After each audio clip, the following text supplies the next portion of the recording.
reflexão da manhã. Um toque de adoração no ar. Jovem Gospel. E aqui nós começamos mais uma reflexão para falar do amor de Deus aos nossos corações, né? A nossa leitura hoje vai nos ajudar a entender mais sobre o arrependimento verdadeiro, né? Muitas pessoas falam que se arrependeram do seu pecado, mas continuam com a mesma prática, né? Então não há arrependimento se nós continuamos a fazer a mesma coisa daquilo que dizemos que estamos arrependidos. Porque o arrependimento significa mudança de vida, né? Mudança de comportamento, mudança de direção. Focamos no alvo que é Cristo, o nosso Senhor e Salvador, que nos perdoou, pagou nossa dívida. Então, não vou me desviar nem para a direita nem para a esquerda, vou manter o meu alvo, que é o Senhor. A nossa leitura de hoje vai nos revelar sobre isso lá em Atos dos Apóstolos, capítulo 2, versículos 14 ao 41. Assim diz a palavra do Senhor. Então Pedro levantou-se com os 11 e em alta voz dirigiu-se à multidão. Homens da Judeia e todos os que vivem em Jerusalém, deixe-me explicar isto. Ouçam com atenção. Estes homens não estão bêbados, como vocês supõem. Ainda são 9 horas da manhã. Ao contrário, isto é o que foi predito pelo profeta Joel. Nos dias, diz Deus, derramarei do meu espírito sobre todos os povos. Os seus filhos e as suas filhas profetizarão. Os jovens terão visões, os velhos terão sonhos. Sobre os meus servos e as minhas servas derramarei do meu espírito naqueles dias, e eles profetizarão. Mostrarei maravilhas em cima no céu e sinais embaixo na terra: sangue, fogo e nuvens de fumaça. O sol se tornará em trevas e a lua em sangue, antes que venha o grande e glorioso dia do Senhor. E todo aquele que invocar o nome do Senhor será salvo. Israelitas, ouçam estas palavras. Jesus de Nazaré foi aprovado por Deus diante de vocês por meio de milagres, maravilhas e sinais que Deus fez entre vocês por intermédio dele, como vocês mesmos sabem. Este homem foi entregue por propósito determinado e pré-conhecimento de Deus. E vocês, com a ajuda de homens perversos, o mataram, pregando-o na cruz. Mas Deus o ressuscitou dos mortos, rompendo os laços da morte, porque era impossível que a morte o retivesse. A respeito dele, disse Davi: eu sempre vi o Senhor diante de mim, porque Ele está à minha direita. Não serei abalado. Por isso meu coração está alegre e a minha língua exulta. O meu corpo também repousará em esperança. Porque tu não me abandonarás no sepulcro, nem permitirás que o teu santo sofra decomposição. Tu me fizeste conhecer os caminhos da vida e me encherás de alegria na tua presença. Irmãos, posso dizer com franqueza que o patriarca Davi morreu e foi sepultado, e o seu túmulo está entre nós até o dia de hoje. Mas ele era profeta e sabia que Deus lhe prometera sob juramento que poria um dos seus descendentes no trono. Prevendo isso, falou da ressurreição do Cristo, que não foi abandonado no sepulcro e cujo corpo não sofreu decomposição. Deus ressuscitou este Jesus, e todos nós testemunhas desse fato. Exaltado à direita de Deus, ele recebeu do Pai o Espírito Santo, prometido, e derramou o que vocês agora veem e ouvem. Pois Davi não subiu aos céus, mas ele mesmo declarou: o Senhor disse ao meu Senhor: senta-te à minha direita, até que eu ponha os teus inimigos como estrado para os teus pés. Portanto, que todo Israel fique certo disto: Este Jesus a quem vocês crucificaram, Deus o fez Senhor e Cristo. Quando ouviram isso, ficaram aflitos em seu coração e perguntaram a Pedro e aos outros apóstolos: Irmãos, que faremos?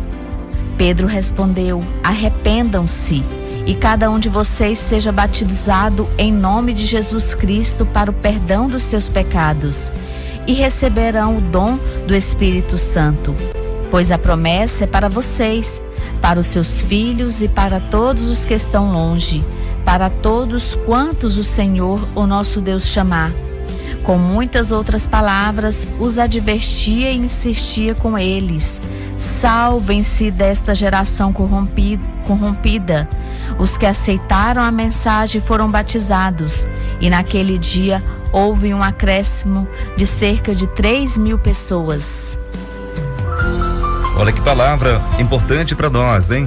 E lembre-se, o que faremos, irmãos, que faremos? Como está lá no versículo 37, a resposta de Pedro foi: arrependam-se e cada um de vocês seja batizado em nome de Jesus Cristo para perdão dos seus pecados e receberão o dom do Espírito Santo.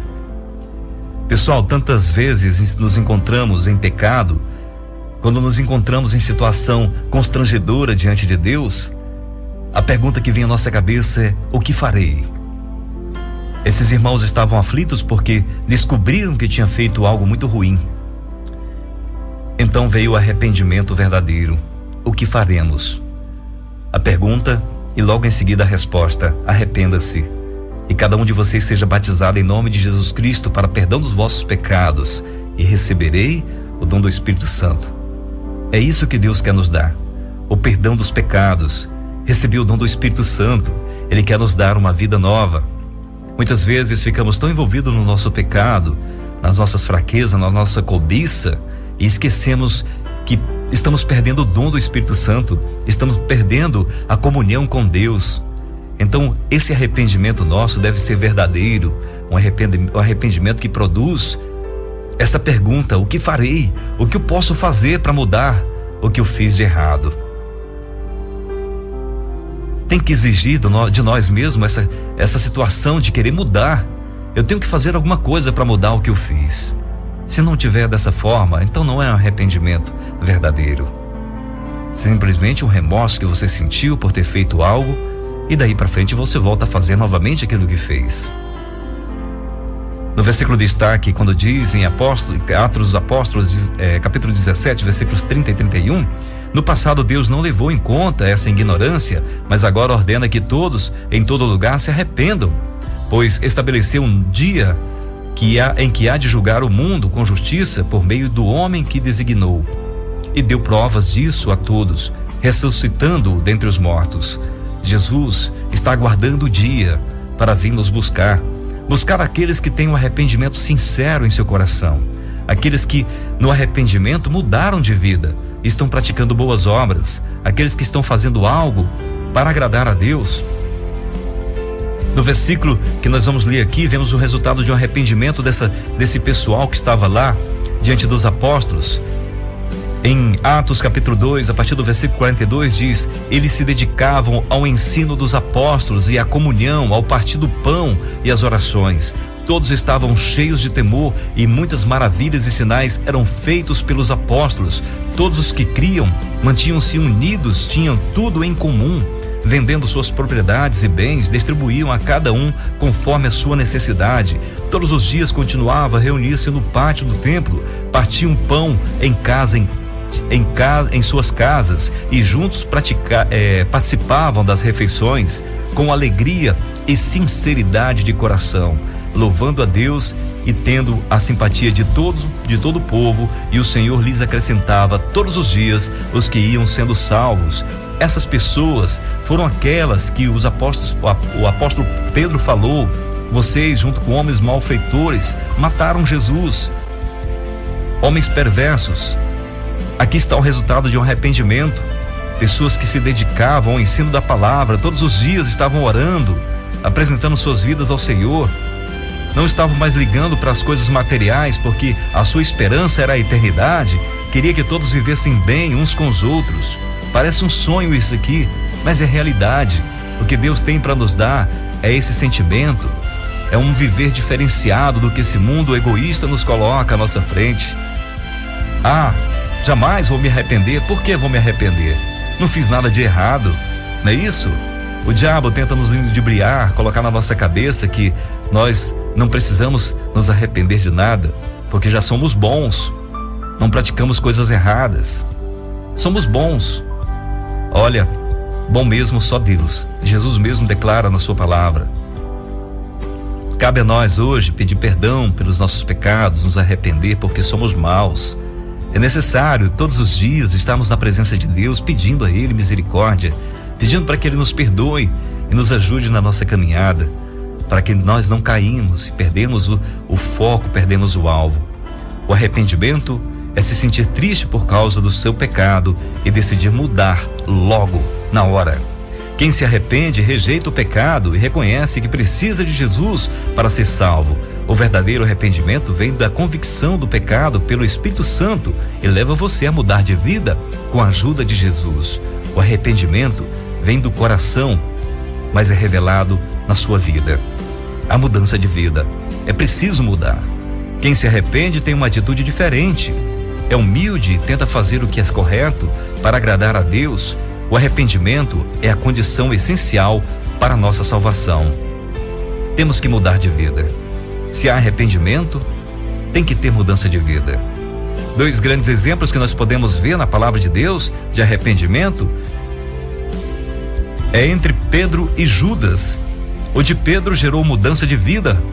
O de Judas, um remorso, covardemente tentou fugir do problema e se enforcou. Podemos ler esse episódio lá em Mateus, no capítulo 26, falando sobre Judas, diz a partir do versículo 14, né? Então, um dos 12, chamado Judas Iscariotes, dirigiu-se aos chefes dos sacerdotes e lhe perguntou: o que me darão se eu entregar a vocês? E eles lhes fixaram o preço, 30 moedas de prata. Desse momento em diante, Judas passou a procurar uma oportunidade para entregar Jesus. Mateus, no capítulo 26, versículo 21, em diante diz: enquanto estavam comendo, ele disse: digo-lhes que certamente um de vocês me trairá. Jesus tenta abrir os olhos dos discípulos naquele momento, falando isso aí. No versículo 22 diz: eles ficaram muito tristes e começaram a dizer-lhe, um após outro: com certeza não sou eu, Senhor. Afirmou Jesus: aquele que comeu comigo no mesmo prato há de me trair. O Filho do Homem vai, como está escrito a seu respeito, mas é daquele que trai o Filho do Homem. Melhor lhe seria não haver nascido. Então Judas, que haveria de traí-lo, disse: com certeza não sou eu, Senhor. Jesus afirmou: sim, é você. Jesus fala para Judas: é você. Lá em Mateus 26, 47 diz: enquanto ele ainda falava, chegou Judas, um dos 12. Com ele estava uma grande multidão armada de espadas e varas, enviada pelos chefes dos sacerdotes e líderes religiosos do povo. O traidor havia combinado um sinal com eles, dizendo-lhes: aquele a quem eu saudar com um beijo é ele, prenda-no. Dirigindo-se imediatamente a Jesus, Judas disse: salve, mestre, e o beijou. Jesus perguntou: amigo, o que traz? Então os homens se aproximaram, agarraram Jesus e o prenderam. Em Mateus 27, versículo 1 diz: de manhã cedo, todos os chefes dos sacerdotes e líderes religiosos do povo tomaram a decisão de condenar Jesus à morte. E amarrando-o, levaram-no e o entregaram a Pilatos, o governador. Quando Judas, que o havia traído, viu que Jesus fora condenado, foi tomado de remorso e devolveu aos chefes dos sacerdotes e aos líderes religiosos as 30 moedas de prata. E disse: pequei, pois traí sangue inocente. E eles retrucaram: que nos importa? A responsabilidade é sua.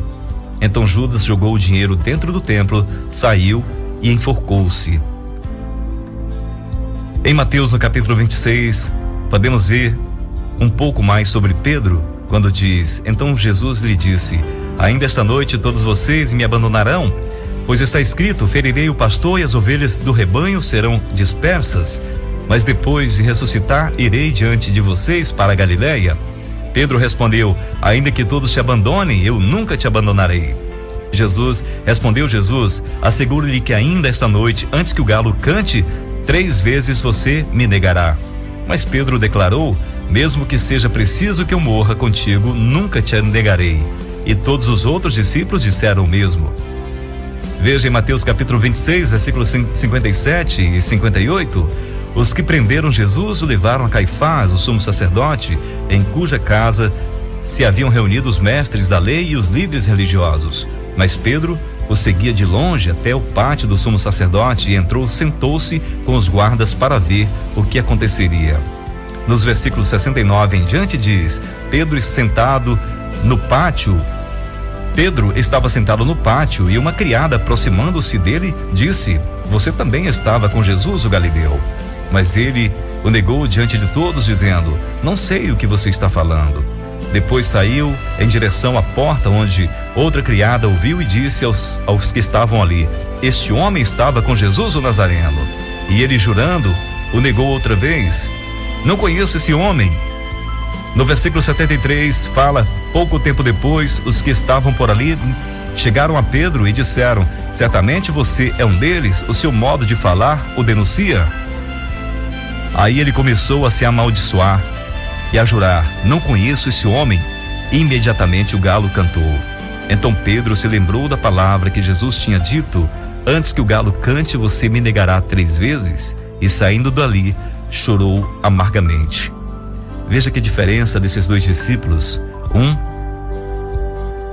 reconheceu que tinha feito coisa errada e foi se enforcar, enquanto que o outro chorou amargamente, arrependido.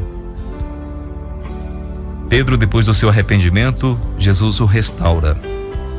Jesus dá uma oportunidade para Pedro se arrepender. Depois de comerem, Jesus perguntou a Simão Pedro: Simão, filho de João, você me ama realmente mais do que estes? Disse ele: sim, Senhor, tu sabes que te amo. Disse Jesus: cuida dos meus cordeiros. Novamente Jesus disse: Simão, filho de João, você realmente me ama? Ele respondeu: sim, Senhor, tu sabes que te amo. Disse Jesus: pastorei as minhas ovelhas. Pela 3ª vez ele lhe disse: Simão, filho de João, você me ama? Pedro ficou magoado por Jesus lhe perguntar pela 3ª vez: você me ama? Ele disse: Senhor, tu sabes todas as coisas e sabe que te amo. Disse-lhe Jesus: cuide das minhas ovelhas. Amigos, o Senhor conhece o nosso íntimo. Ele sabe se estamos sendo sinceros com Ele. Vamos nos arrepender dos nossos pecados, pois o Senhor tem uma grande missão para nos dar, assim como deu para Pedro. Quando nos arrependemos, estamos preparados para viver uma nova vida com Cristo. Em Atos dos Apóstolos, capítulo 3, versículo 19, diz que arrependam-se, pois, e voltem-se para Deus, para que os seus pecados sejam cancelados, para que venham tempos de descanso da parte do Senhor e Ele mande o Cristo, o qual lhes foi designado, Jesus. Em João capítulo 1, versículo 8 ao versículo 10 diz: se afirmarmos que estamos sem pecado, enganamos-nos a nós mesmos e a verdade não está em nós. Se confessarmos os nossos pecados, Ele é fiel e justo para perdoar os nossos pecados e nos purificar de toda injustiça. Se afirmamos que não temos cometido pecado, fazemos de Deus um mentiroso e a sua palavra não está em nós. Como está a sua situação com Deus nessa manhã? Você tem se arrependido do que tem praticado e que tem magoado Deus? Porque nós somos pecadores. É necessário que nos arrependamos e mudamos de vida. Em Ezequiel, no capítulo 18, a partir do versículo 30 diz: portanto, ó nação de Israel, eu os julgarei a cada um de acordo com os seus caminhos, palavra do soberano Senhor. Arrependam-se, desviem-se de todos os seus males, para que o pecado não cause a queda de vocês. É um alerta para mim e para você, meu amigo. No versículo 31 ele diz: livre-se de todos os males que vocês cometeram e busque um coração novo e um espírito novo, porque deveriam morrer, ó nação de Israel, pois não me agrado na morte de ninguém. Essa é a palavra do soberano Senhor. Arrependam-se e vivam. Em 2 Pedro, capítulo 3, no versículo 9, nós podemos ter um conforto em nosso coração, depois de lermos Ezequiel, aqui nesse momento que nós lemos, quando diz o seguinte: o Senhor não demora em cumprir a sua promessa, como julgam alguns. Pelo contrário, Ele é paciente com vocês, não querendo que ninguém pereça, mas que todos cheguem a um arrependimento. Portanto, vamos descansar no Senhor. Não tenha pressa, aguarde que as promessas sejam cumpridas em sua vida. Simplesmente abandone o pecado e viva para Deus. Deus está esperando arrependimentos verdadeiros de nós, como o de Pedro, o de Paulo, o de Davi, quando o profeta Natã foi falar com ele que ele tinha pecado. Nós podemos ler essa leitura de Davi e ver que no momento em que o profeta Natã falou para ele que ele tinha pecado, ele diz: pequei contra o Senhor, confessou Davi a Natã. Este respondeu: sim, mas o Senhor perdoou-te, não morrerás por causa deste pecado. E o resultado nós podemos saber que Davi se arrependeu e foi chamado o homem segundo o coração de Deus. Como está a sua vida hoje? E você está pronto para abrir o seu coração para o Senhor? Pois Deus está te dando uma nova oportunidade de mudar de vida hoje. Arrependa daquilo que tem prejudicado o teu relacionamento com Deus, pois Deus tem sempre sua mão estendida para nos perdoar e nos trazer de volta para Ele, para nos dar uma nova vida. Que Deus desperte em nossos corações esse desejo verdadeiro de nos arrepender e de viver para Ele constantemente, viver em espírito e em verdade. Que Deus abençoe você.